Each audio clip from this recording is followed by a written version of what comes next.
My name's Candace Conley. We are at the cooking studio of The Girl Can Cook in Broken Arrow, Oklahoma, in the Rose District. We teach recreational cooking classes, and we also cater, but primarily we teach people to cook. My mission is to get people to cook more at home and to enjoy it. The whole point of the class is just to have a really good time, and by it being relaxed and comfortable and having a glass of wine, people learn a lot in those circumstances. One day I got a call from a producer, casting producer, and they said, we're calling about Cooks versus Cons, that show, and would you be available to come to New York in February? And that was kind of like one of the first questions, and I was like, oh, well, this is different. I mean, there's thousands of people out there who want to be on Food Network. They were looking for someone like me, and so we go through, I don't know, 3 Skype calls and 2 phone calls, and they chose me for the show.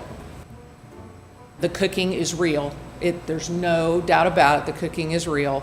And you get to meet all of the, celebrity chefs, and people, really love it. And it's a fun show. It's a super fun show. And the interesting thing is nobody knows who's a cook and who's a con.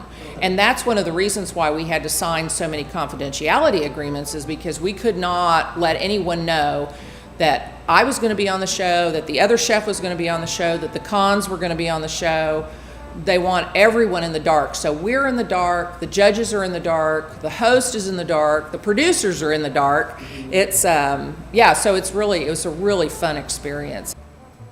I have a PhD in clinical psychology, so people are like, well, how did you end up as a chef? And it's like, well, I don't know, it's sort of a natural progression in some ways, because there's so much psychology to food and the experience of cooking together and eating together, and there's so many, family memories, or good and bad, and so there's just a way of really setting up kind of a neat little community around the whole cooking process. And I find that happens because our classes, people come in and they're strangers for the most part, and then they all sit down and eat together at a communal table, and they leave as friends.